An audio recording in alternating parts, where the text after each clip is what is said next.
अस्सलामु अलैकुम खूबसूरत सामईन और नाजरीन, खुश आमदीद आपका उर्दू निंजा चैनल में। पिछली वीडियो में हमने दूसरा चैप्टर किरणें उभरती हैं का पहला पार्ट अबू तालिब की सरपरस्ती और शाम का पहला सफ़र सुना था।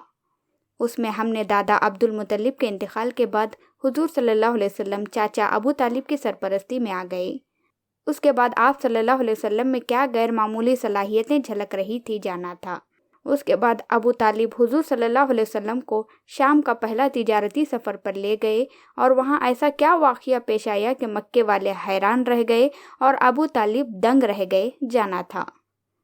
अगर वो वीडियो नहीं देखा है तो जाके देखें, लिंक डिस्क्रिप्शन बॉक्स में दिया गया है। तो चलिए शुरू करते हैं दूसरा चैप्टर किरणें उभरती हैं का दूसरा पार्ट, मोहम्मद सल्लल्लाहु अलैहि वसल्लम की दिलचस्पियाँ और शाम का दूसरा सफ़र। बिस्मिल्लाहिर्रहमानिर्रहीम। अबू तालिब मोहम्मद सल्लल्लाहु अलैहि वसल्लम को लेकर मक्का वापस आ गए। बहरा ने जो कुछ कहा था वो सब दिमाग में गूंज रहा था। मोहम्मद सल्लल्लाहु अलैहि वसल्लम के बारे में जो पेशन गोई की थी वो जहन में गर्दिश कर रही थी। मोहम्मद सल्लल्लाहु अलैहि वसल्लम के लिए अपने मुल्क से बाहर निकलने का ये पहला इत्तेफाक था। वापिस हुए तो इस तवील सफ़र के दौरान आपने जो कुछ देखा था जहन में ताज़ा करते रहे। लोगों से जो कुछ सुना था उस पर गौर करते रहे।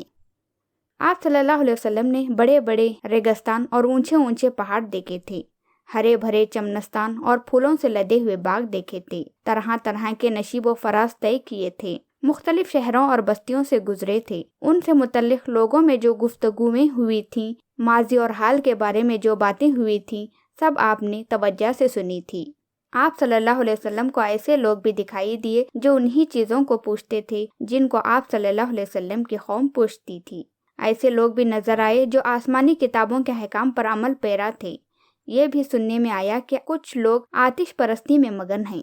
ऐसे लोग भी हैं जो पत्थर की मूर्तियों के हुजूर इबादत के रसूम अदा करते हैं और बंदगी के सारे आदाब बजा लाते हैं।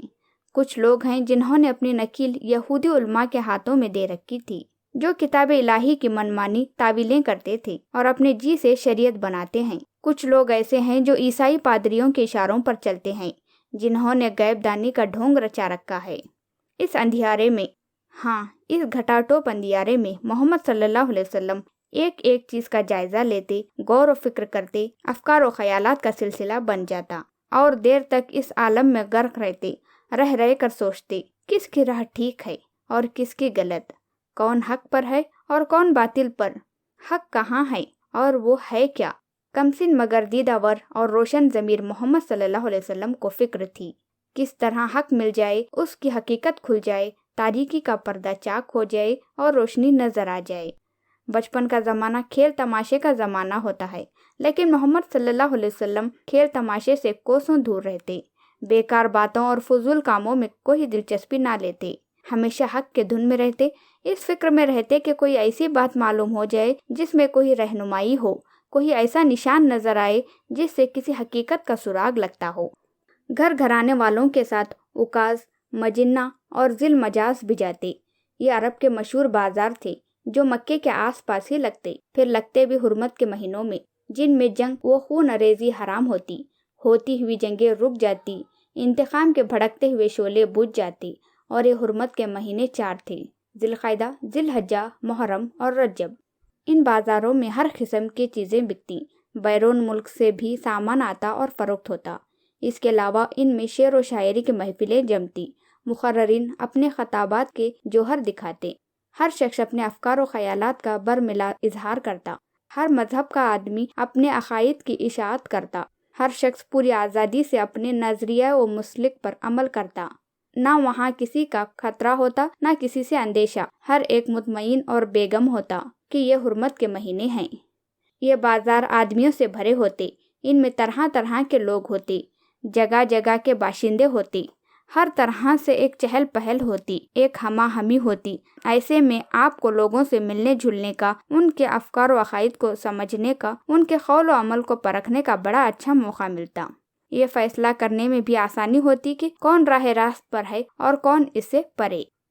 फिर जब आप तन्हाई में होते और एक सवी हासिल होती तो सारी बातें अकल के तराजू में तोलते, जो बात सही मालूम होती जहन नशीन कर लेते, जो गलत मालूम होती उसे धूल डाल देते।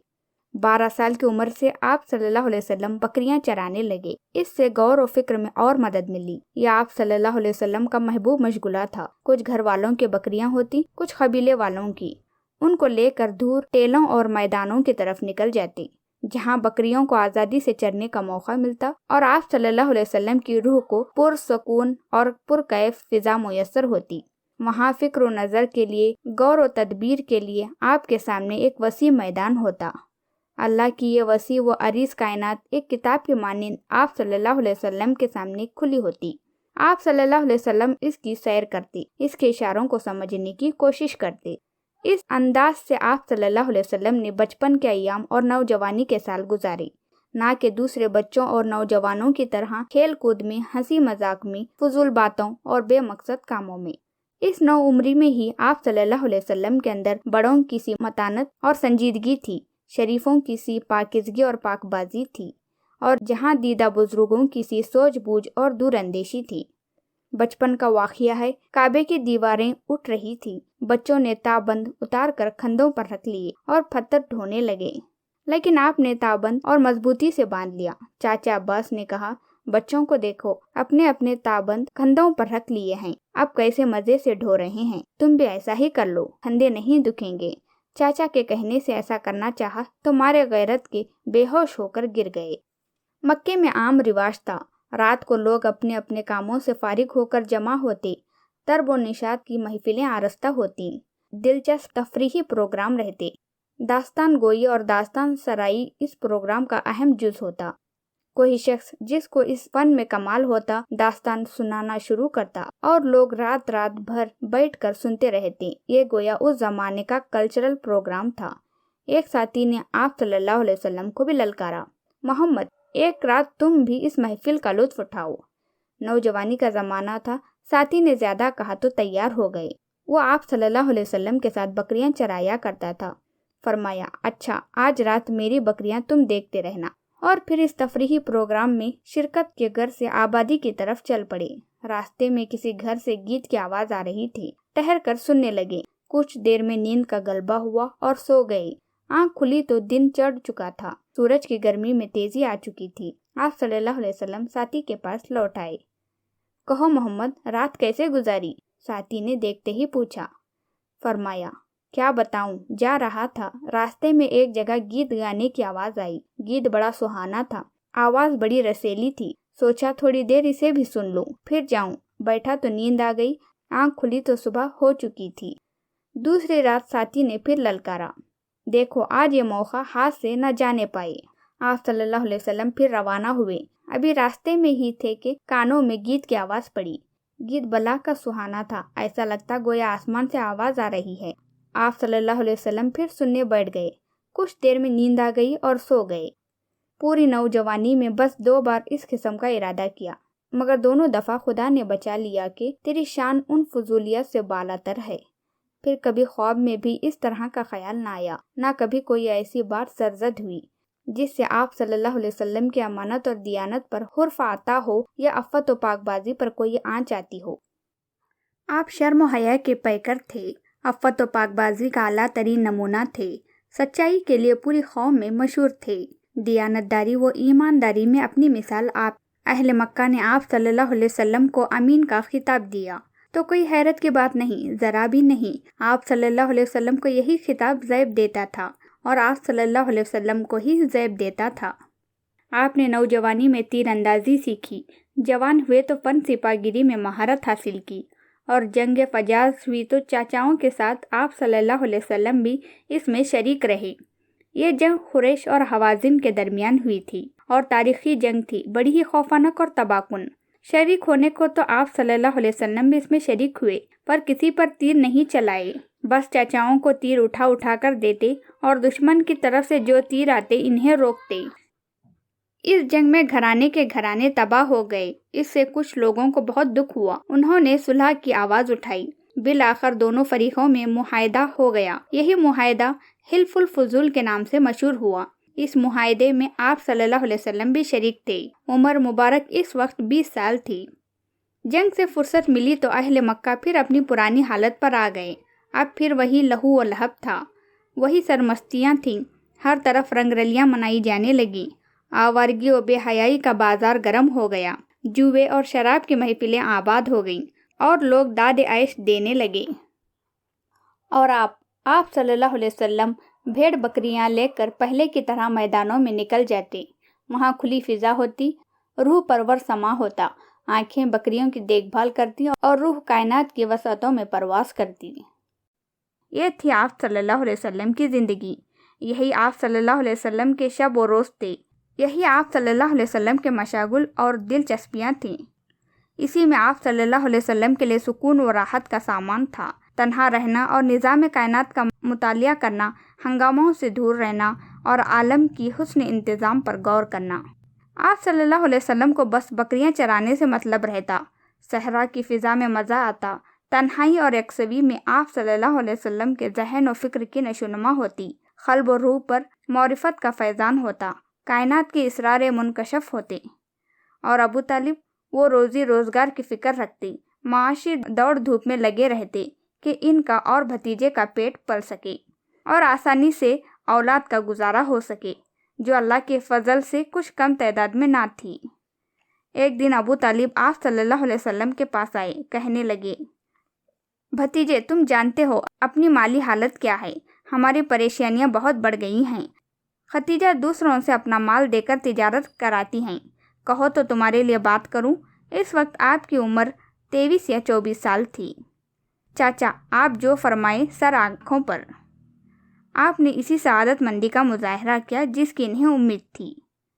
ختیجہ بہت اونچے گھرانے کی خاتون تھی، ان کا سلسلہ نسب 5ویں پشت میں خصی تک پہنچ کر آپ سے جا ملتا ہے۔ یہ بنی مخزوم کے 2 رئیسوں سے یک کے بعد دیگرے بیاہی تھیں، وہ دونوں بہت کافی دولت چھوڑ کر دنیا سے رخصت ہو گئے۔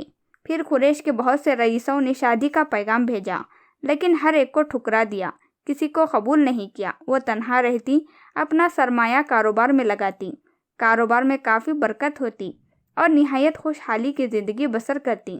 ابو طالب پہنچے تو تجارت کے لیے وہ کسی مناسب آدمی کی تلاش میں تھیں۔ ابو طالب، ختیجہ محمد سے تجارت کرانا پسند کرو گی؟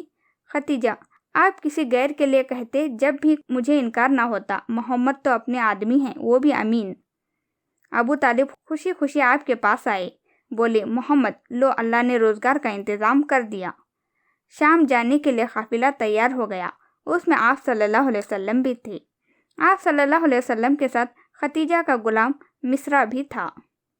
آپ صلی اللہ علیہ وسلم کے سبھی چاچا آپ کو رخصت کرنے آئے۔ ابو طالب آگے آگے تھے۔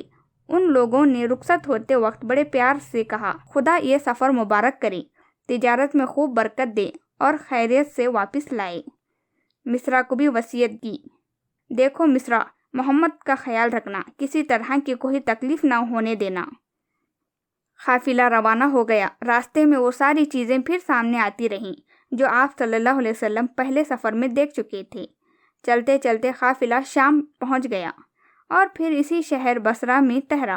قافلے میں جتنے لوگ تھے سب کی ہمدردیاں اور خیر خوائیاں آپ کو حاصل تھیں۔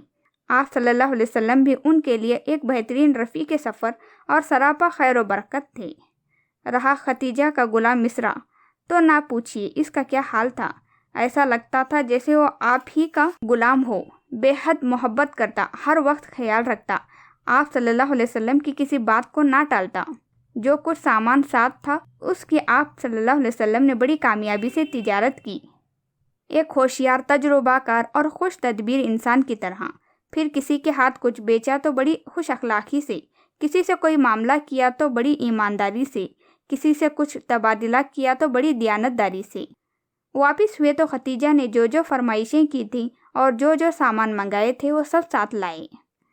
کیا کاروبار کی ان مشغولیتوں میں آپ صلی اللہ علیہ وسلم کے معمولات چھوٹ گئے؟ نہیں، آپ صلی اللہ علیہ وسلم اسی طرح تنہائیوں میں بیٹھ کر غور و فکر کرتے۔ لوگوں کے حالات جدا جدا تھے، ان کے مذاہب مختلف تھے، ان کے عقائد ایک دوسرے سے الگ تھے۔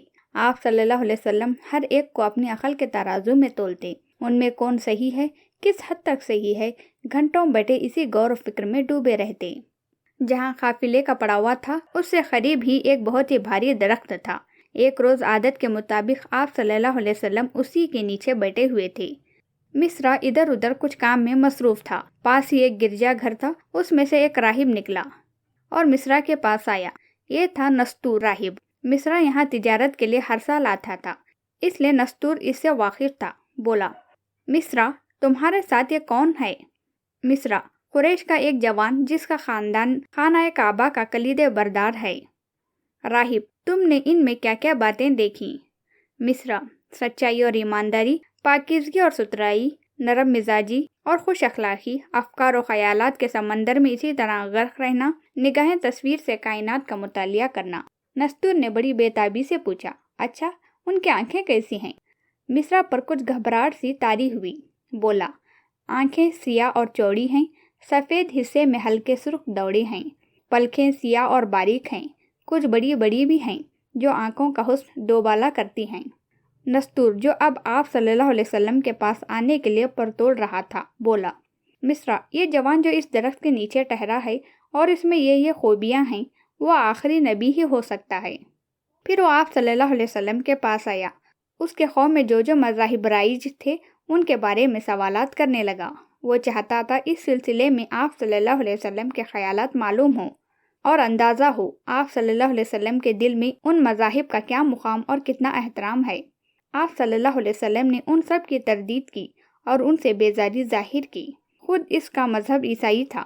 इसने इसके बारे में सवाल किया। इसमें जो भी अच्छाइयाँ या खराबियाँ थीं सब आपने वाज़ेह कर दी। तो यहीं पर ख़त्म होता है दूसरा पार्ट। अगली वीडियो में तीसरा पार्ट देखेंगे। अगर ये वीडियो पसंद आया है तो लाइक करें, अपने जान पहचान वालों को शेयर करें और उर्दू निंजा चैनल को सब्सक्राइब करें।